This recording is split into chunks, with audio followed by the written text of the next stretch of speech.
Hi, everybody, and welcome back to another episode of the HR Revolution or Evolution. It's the revolution of HR for the evolution of business, where we invite guests who are leading in the space in both people strategy, people analytics, workforce analytics, all the amount of names that we have now heard in the strategic side of HR, but really finding that proper alignment with the business as well as the people to ensure that the business is always going to maximize its performance over time.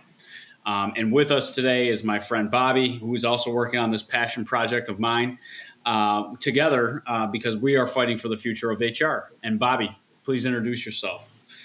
Yeah, thanks, Kevin. Appreciate it. Bobby Spaziani. And as Kevin had mentioned, this is a passion project that he and I took on close to a year ago. And really, the foundation of it stemmed from where we saw the HR function today and where we saw folks kind of coming from, more of a party planning administrative function to a function that really adds value across the organization.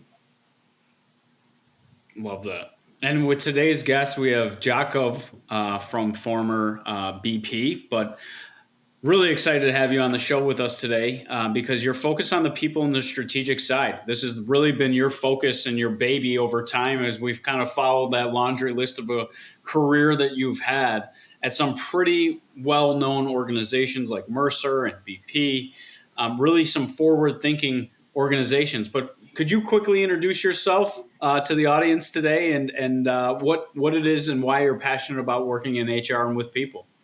Yeah, happy to do that, and thanks for having me. So if we get back to the beginning, the reason I got into HR was a bit of a funny one. I was working as a team leader when I was 21, and I was the sales manager for about 20 odd people. And we were some of those pesky people that you'll meet in the streets that are trying to sell you memberships of NGOs. And it's the kind of job where you have to ask 1,000 people every day on the street whether they want to, sign up for some sort of membership. And if you're good, then 990 of them will tell you no. So, you get a lot of rejections. And one particular day, it was in the middle of winter, which is relatively cold in Denmark. It's not like Arctic, but cold enough that it's uncomfortable to be standing outside the whole day. And I went to talk to one of my employees, and he was standing on a bridge where it was particularly cold and particularly windy. And he looked a little bit like, he was wrapped in a big jacket and looked a little bit like a snowman because he was covered in snow as well. And I went and said to him, "How are you doing, Louis?" And he said to me, "Well, Jacob, if I'm being honest, not particularly well, but it's like when you come by and talk to me, the wind blows just a little bit less."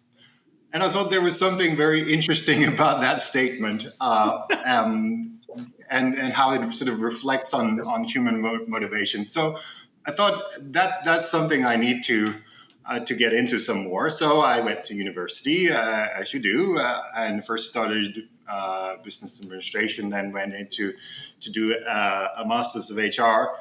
And it's funny that you mentioned the party planning, because I'd say probably about 80 to 90% of the people I studied with really, really enjoyed party planning for some reason. So that was a big focus of my class. But at the time, I was working for Maersk, a big international shipping and oil conglomerate at the time, which was very much not about party planning. It was very much about hardcore business. And that was just more sort of my niche. So that's what I've continued to do ever since. That's fascinating. And we talk about having a life outside of HR, and Bobby can relate to.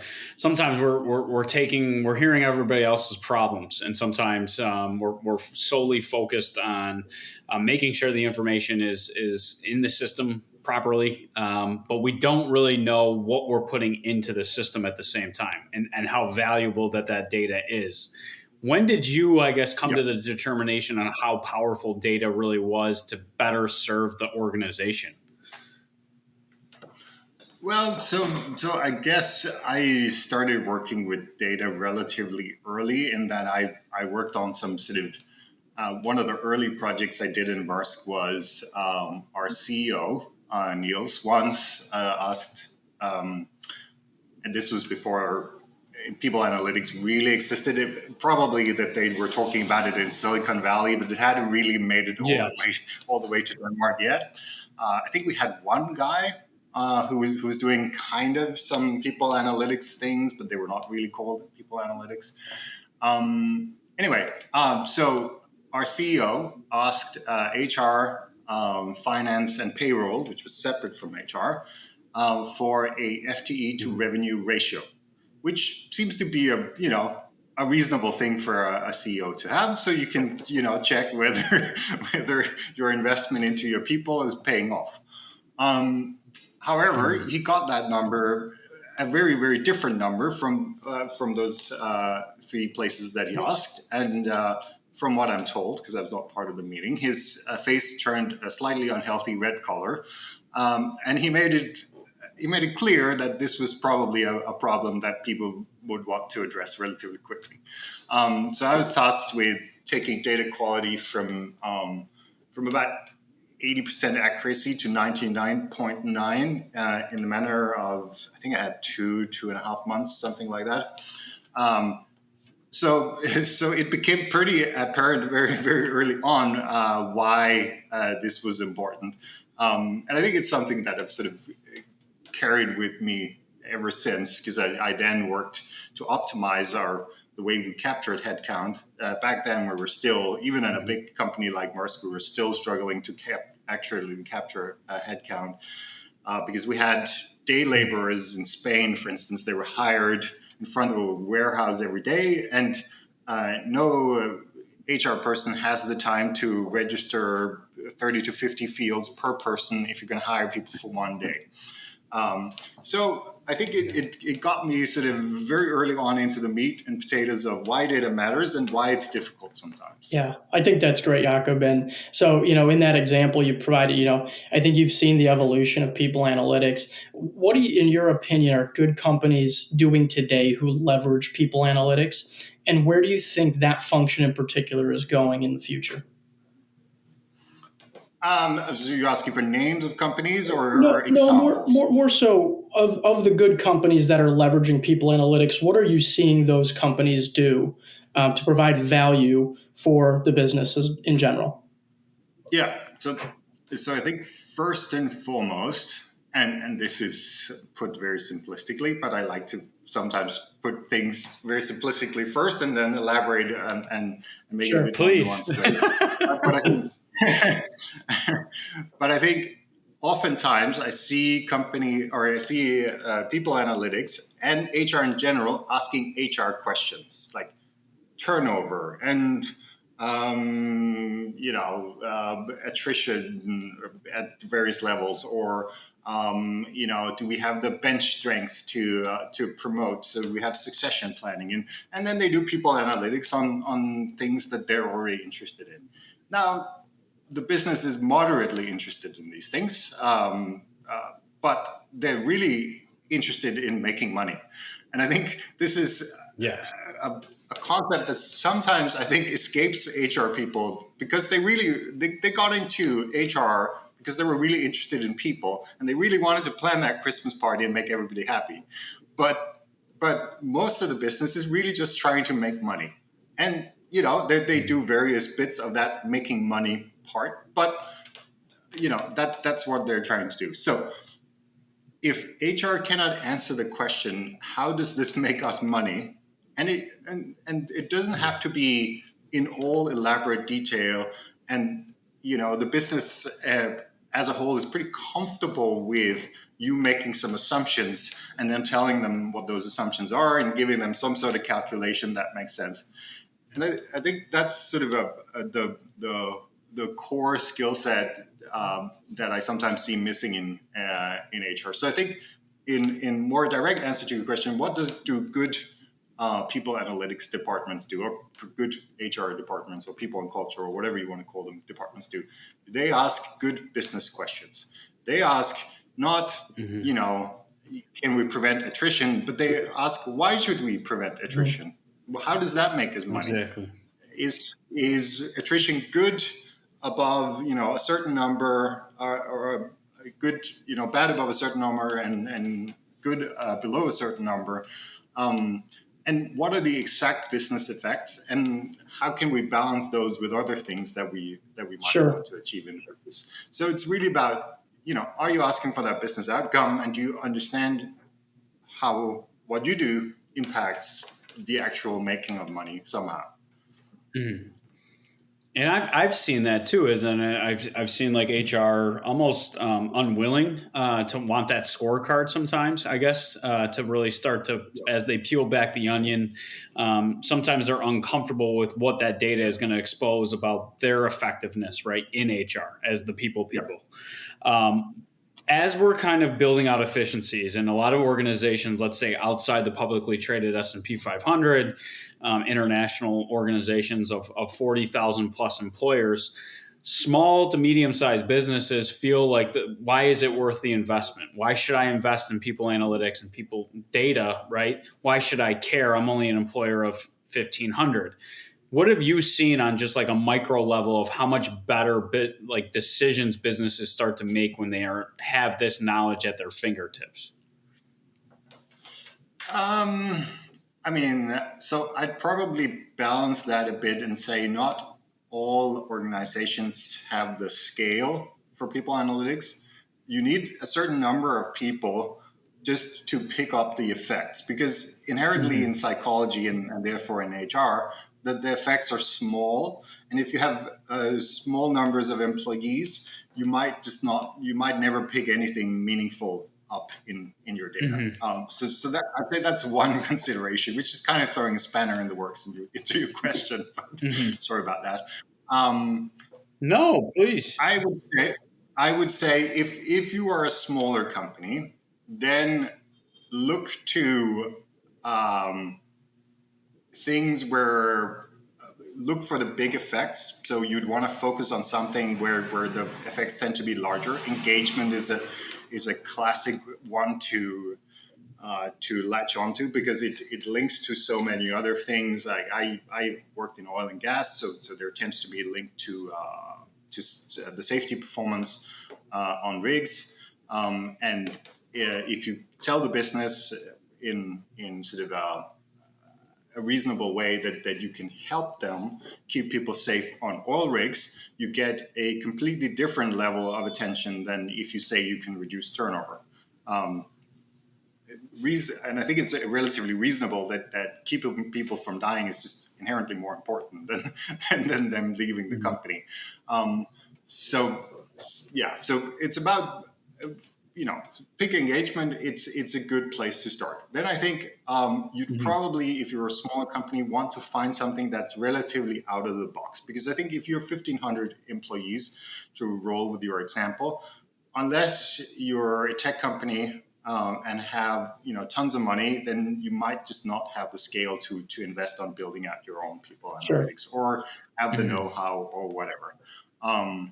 You might be one of those companies that just have too much cash and don't know what to do with it. The first time I met, no, but I mean, seriously, they do exist. The first time I met Laszlo Bach, who used to be the head of HR at Google, he said to me, well, I mean, really, the biggest problem we had and of course he was joking, but the biggest problem we had at Google was whether the lobster bisque in the canteen was cold.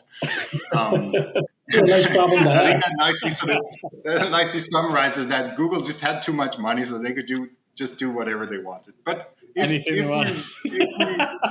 we roll with Laszlo, he now has a company called Humu. And Humu does a couple of things that I think are interesting.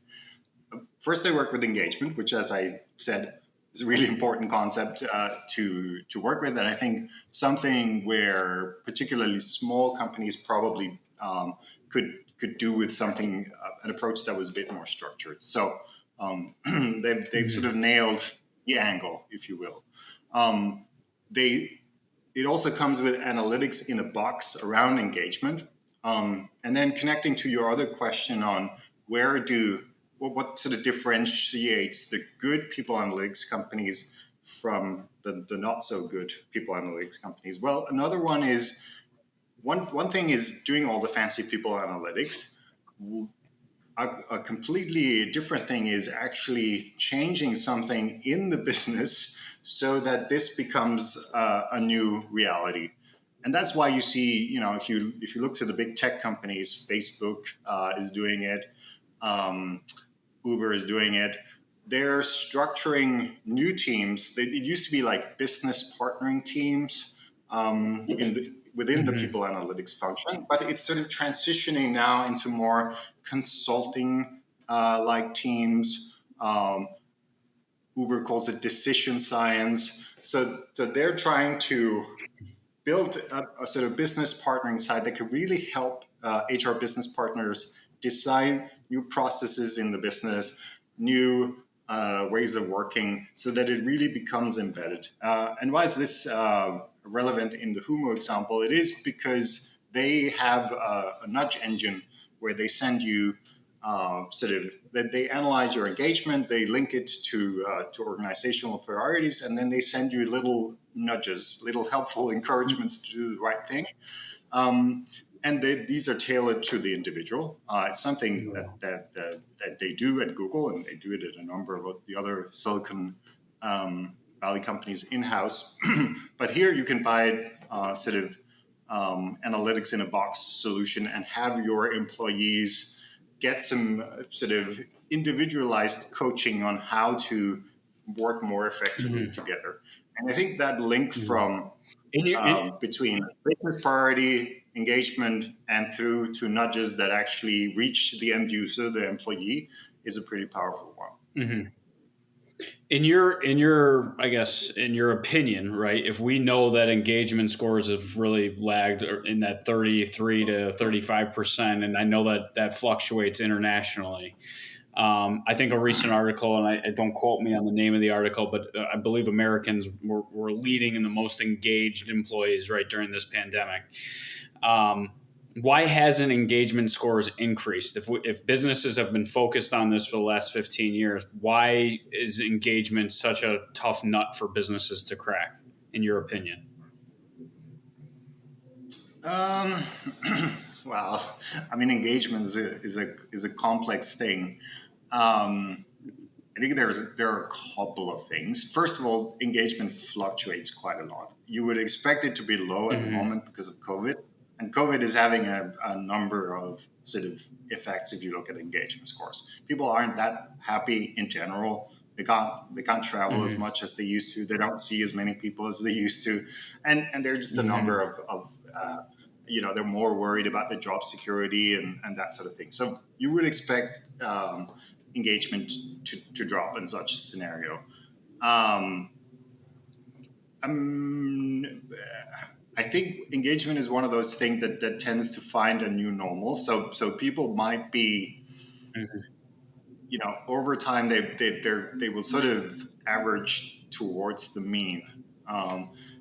So you will just never consistently see people being super happy all the time. It's not in in the human nature to get out of bed every day and do a victory lap around the house and just say, "Oh, it's awesome! It's the best day ever." I mean, I think we can all name a few individuals who can do that. We might think our neighbor was a little off if that was the case. Hey, I mean, in Denmark, we have a very famous guy who moved to Hollywood, and he sells creams. He's called Ole Henriksen, and he's one of those people who can get out of the bed every day with a big smile and run around and be super happy and energetic all the time. But I think for the rest of us who are not so lucky, I think we should be happy to just be like relatively engaged. And I think we need to remember that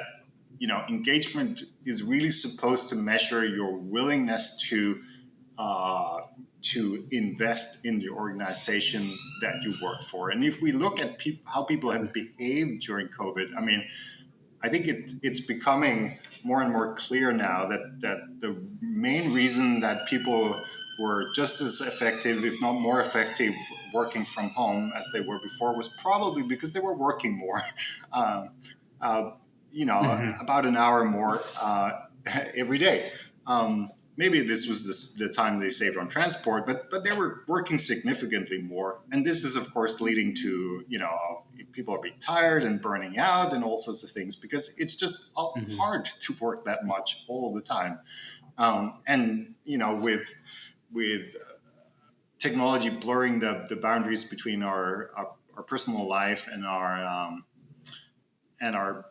business life, I think lots of employees are sort of struggling to find the balance here. So we're also sort of in a state of flux. So yeah, I think that was a slightly muddled answer to tell you there are a lot of things going on with engagement at the moment, and it makes it hard to sort of. And that's why culture.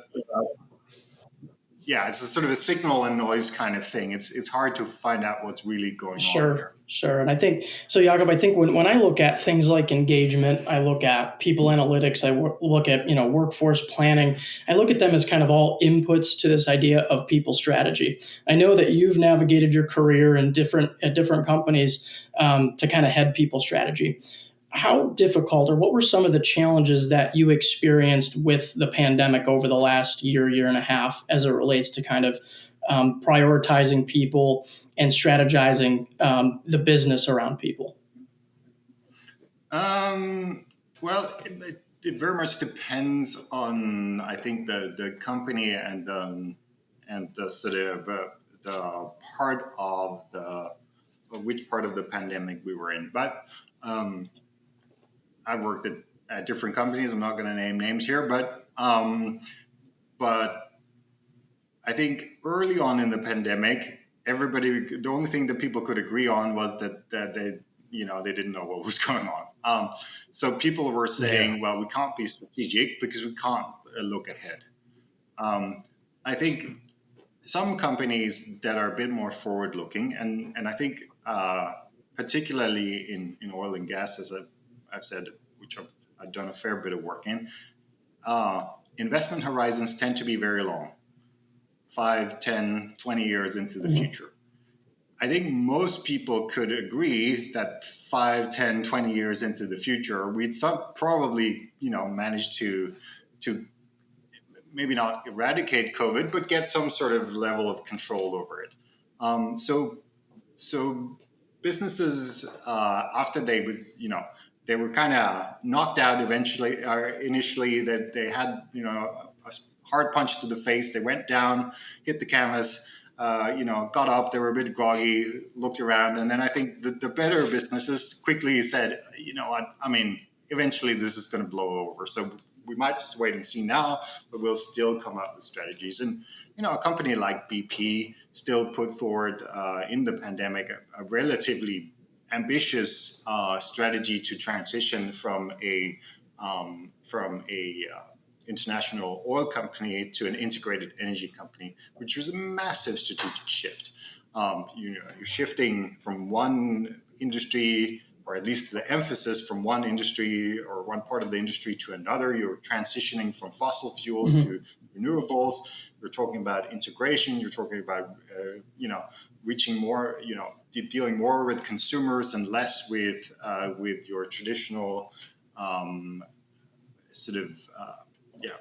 your traditional oil and gas value chain.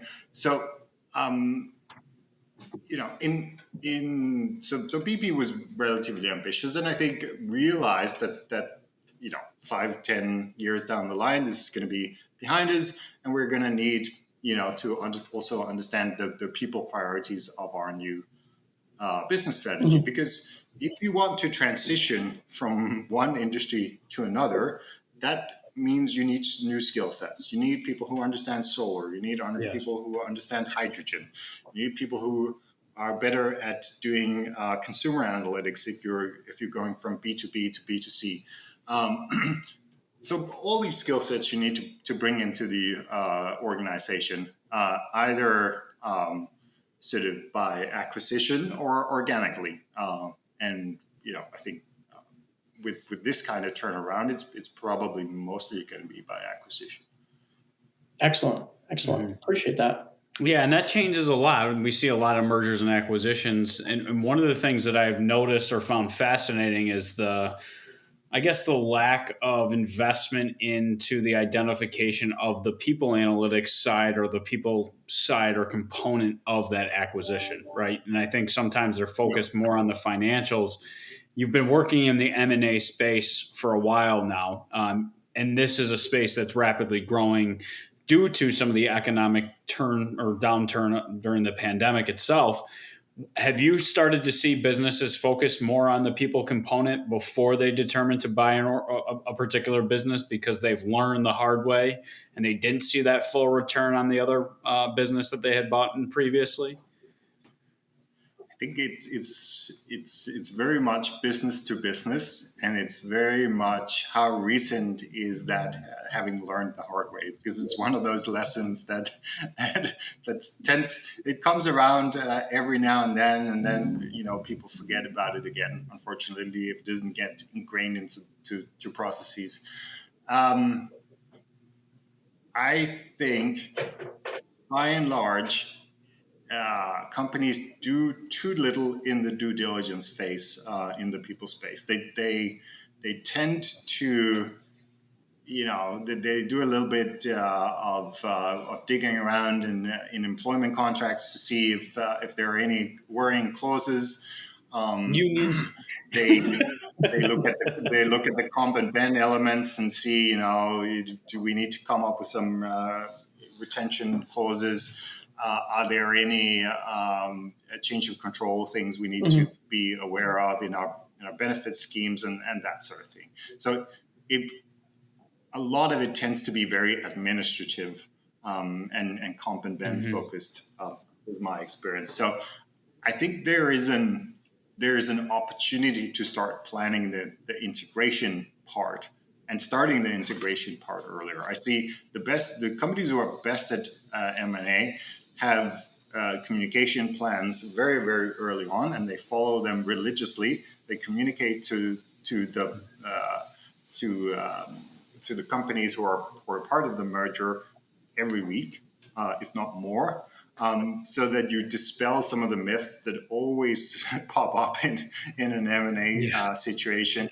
They have very early plans to address some of the system integrations, which always tend to trip companies up. I remember referencing that example I mentioned earlier about going from 80 to 99% in Maersk. We had acquired a company called PO Netloyd a couple of years prior to me joining Maersk, and that the sort of data effects of acquiring that company and improper integration with the HR systems was what was driving the majority of our data quality issues at the time. So it was things like, we would get an error because we didn't have pictures of people who no longer worked in our organization. So obviously we were never going to get those pictures. So I just ran a script that knocked all of that out and put in little Lego pictures of little Lego men and women or whatever it was. So that we would clear up those data errors. But the point is, like, the best companies have a very clear roadmap for their system integration, also on the HR side, very early on, and they follow it very religiously. And then, of course, lastly, and this is the big one, and the one that's a bit sort of is a bit more difficult, I think, is the cultural integration. Having some sort of target culture for the firm that you're bringing together, whether it's you're trying to sort of superimpose the culture that you had in the original firm on the new firm, and having some sort of idea about, are we okay with losing 50% of the people that we acquired because we're going to force them, they go from being a startup to being part of a huge conglomerate where, their opinions don't matter as much as they used to do, and they need to do a lot of paperwork and follow procedures, and that's not what, why they joined the company. So just having an idea of what are you going to do from a cultural perspective, and what are you willing to live with as a consequence of that, because you can keep it more separate. have them run as a startup within the larger conglomerate, but then they're obviously going to go off and do their own thing. And then are you okay with that as a business? So it's really just about having that conversation early, and then having made some of those choices early when you're not under so much pressure. I think, I guess if we go back to the question of what do good people analytics companies do, it's just basic decision making. You need to come up, and this goes for people analytics, it goes for M&A. You need to come up with a roadmap where you make good rational decisions at a time where you're not forced to have to make it in a split second. So you need to say, if we end up in this situation, are we most comfortable doing A, B, or C? And make that decision early on, and all the people that need to agree on it agree on it. And then you go and implement. But if you try to have that conversation at the last minute, then you will not talk to the people you need to talk to. So your stakeholders will not be happy, and you will not have the time to explain it properly. So they will make poor decisions and all those sorts of things. So I would say more involvement in the due diligence phase.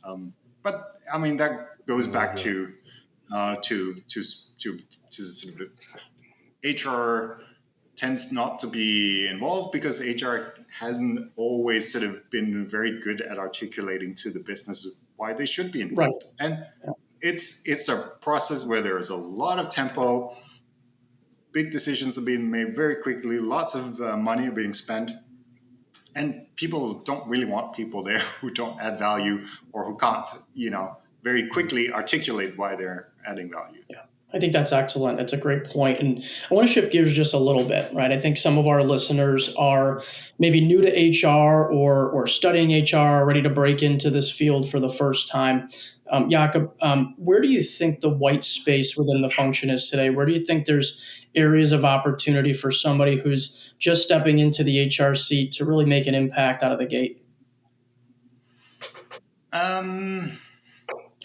Well, so I'd say that HR is on a journey at the moment. I think you will still find a lot of companies who are still essentially doing personal administration, although I don't think we've been called personal administration since the 80s or something. Somebody must give me a history lesson here if I'm getting that wrong, but I think that was around the time. Right around there, I think. Yeah, the 70s. Yeah. But anyway, so those companies still exist, and especially in smaller companies, not so much in the tech space and fintech and all that. They kind of know that HR can be something else, but in a lot of smaller companies, more traditional companies, there's still a fair bit of that. And if you enjoy administration, if you enjoy planning that Christmas party, then that's your space. If that's the direction you want to go in. I think, unfortunately, if that's the direction you go in, you won't have history on your side. HR is transitioning more to the strategic space, but there is still sort of there's a lag and a legacy there that's going to take us some years to clear up. So where do I see HR going? So I think when I give an example of what I think is important in HR, I like to draw upon some of the things I've failed at in life, and I'll give you two things I failed at. One thing that I thought I was going to be in my very early career or in my very early studies was an engineer. I was very interested in computers at the time. I played computer games. At one time, I had long hair and a beard. You can't see me on the podcast, but I can tell you I do not have long hair and a beard now. I'm sitting here in a white shirt with blue stripes and looking very corporate. But at the time, I had long hair and a beard. And I thought I was going to be an engineer and I was going to build computers and write code and all that sort of stuff. Then I tried writing code and I hated it. Absolutely hated it. But what I took from the engineering experience was being numerate. Learning how to work with data,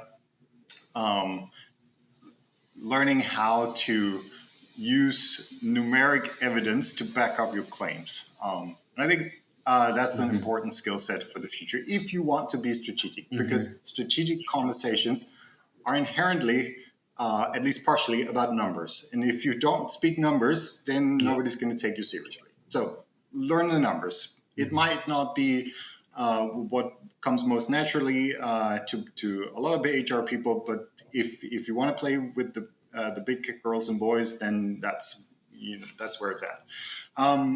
Another thing I felt that was philosophy. I thought I was going to be a philosopher. Before I started uni, I was really into my Nietzsche, and I thought, I'm just going to sit there and think big thoughts and figure the world out.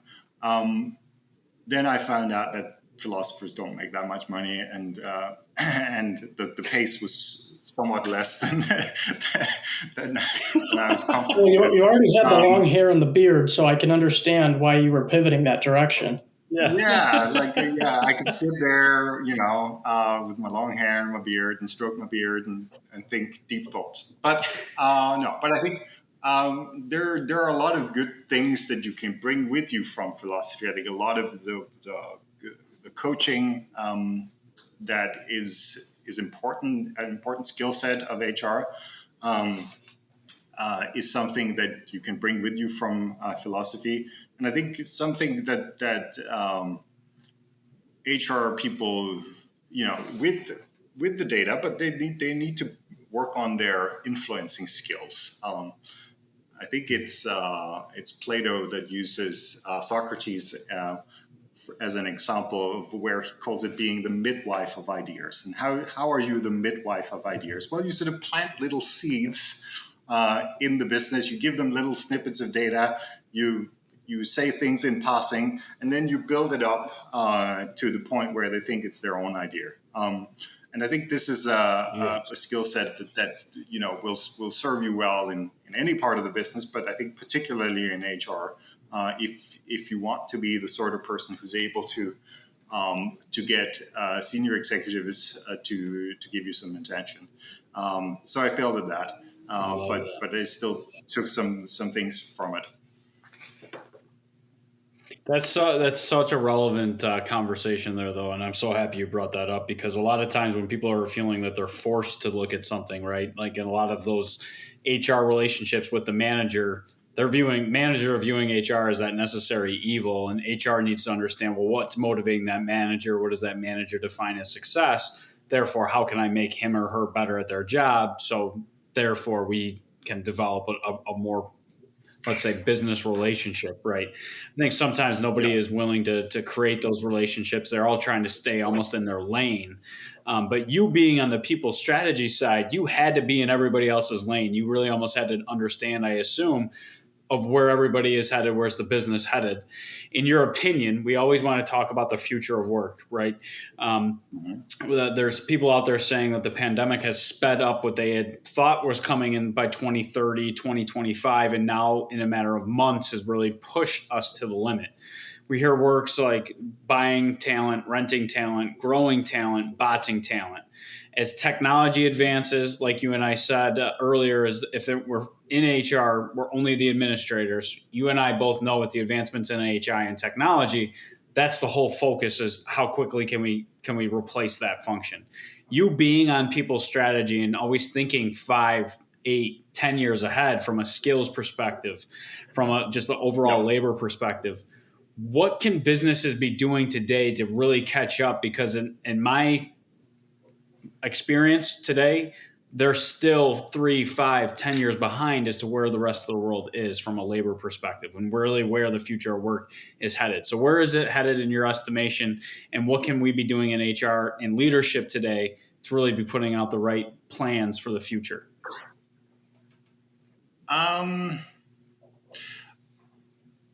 I think if I was, I think there's a lot of people at the moment that are talking about working from home, which is a relevant trend, but I think is is unfortunately drawing people's attention away from the more important trend, which is more flexible workforce. Now, more flexible workforce is facilitated by working from home, but I think what we will see, and is it going to be 5 years into the future? Is it going to be 10? Nobody knows. But I think we're seeing companies, certainly the more forward-looking organizations, have less fixed contract labor. We'll see more contractors. We'll see more, people working on different platforms where in IT you can break tasks down to very, very small increments of work and buy and sell that on platforms. And companies are going to tap more into this. Now, why are they going to do that? Well, or in my opinion at least, of course, if I could actually prove that they were going to do this, I would be a lot more wealthy than I am. But my argument is as follows. The world is more uncertain. Everybody's talking about, it's a VUCA world out there and, all this stuff. But the pace of change is increasing. So what can you do when the pace of change is increasing? You can become more flexible. And companies are doing this. Companies are using more sort of contracting labor. They're using technology. Video conferencing platform is the one that we're currently using. But they're also using data and analytics to have big databases of skills. They're utilizing data from LinkedIn to source the right employees. So we'll see more and more companies, use technology to facilitate a more flexible workforce. There are even companies, and I forget the name, unfortunately, but there is one organization that's basically at its core has a little bit of analytics, and the rest of the organization is essentially just a network of loosely coupled consultants, and they operate by all the consultants having access to the same data, and by seeing the same data, they tend to make good decisions together. Now, most companies will not go down this very extreme route, but they will start to do similar things. If we go back to BP, when you make a massive skills transition, there will obviously be things that you build systematically and you need all along the way. But there will also be things that you only need for 1 or 2 years. You need to build up certain technology platform. You need to, have change management experts that work for a period of time, whatever it might be. But there will be sort of sprints, if we're going with agile methodology, that you need to complete. And then once you've completed them and you don't need to do them again. And companies are increasingly becoming more savvy about, using this workforce. Now, where do I think we're going? I think, if I was to paint a picture, I think eventually, and I've seen components of this, but I haven't seen a company really put everything together. But I would see a model sort of starting with a strategic workforce planning that includes contractors. So many companies do not include contractors in the strategic workforce planning, and they forget a very important part of the workforce. So strategic workforce planning at the forefront, and then sort of ongoing work in the middle, where you have a relatively a model that's relatively agnostic of type of employee. So you will hire or use the best skill set regardless of whether that person is internal or whether that person is a contractor in Shanghai or whatever the case may be. Of course, there are certain security functions that you would want to always keep internal, but by and large, with a big portion of the workforce, you can actually be relatively agnostic about the type of person that works for you. And then a massive analytics engine sitting behind this that analyzes what all these people do and what works well when we make choices in our strategic workforce planning, what worked well, what worked less well for our performance. And then we sort of loop that back into our strategic workforce planning so that we make better decisions next time. So the sort of middle bit where you learn for contractors and you have performance management for contractors, I've seen some companies do some interesting things in this space, but the really coherent model that has all this, that has performance management for contractors and learning for contractors and feeds back into the workforce planning, I haven't seen fully yet. But somebody will crack it someday and will create, I think, true competitive advantage for their company. Oh yeah. And I see people analytics as a competitive advantage. And thank you for obviously talking about the future of, because I think that's why Bobby and I get so excited about what's the possibilities in HR. HR is kind of almost like that last battleground for businesses to really finally understand what the heck's going on within their organization. A lot of the business challenges that they faced over the last 20 years, I think, are really going to start coming to light, and they realize that it's more of that human component or the people component. And some organizations are waking up earlier to that. I think, like you said, fintech and the technology space, they had to because they were fighting over such a small talent pool. They already kind of went through that constriction of a labor force, so they had to, I guess, think outside the box on how they're really going to attract talent and how they're going to keep their talent engaged. Whereas now the rest of the world, manufacturing, logistics, everybody else is now feeling those same effects. And we're all thinking about, well, what's next? And a lot of it has to come down to reskilling and upskilling the current workforce that we have, because there is a large gap today.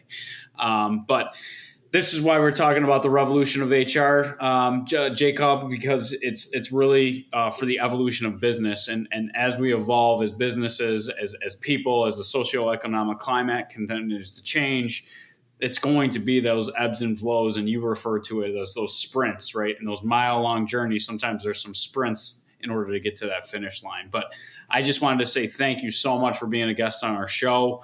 I would love to do a take 2 of this to really start getting into more of the specific side of projects that you've worked on.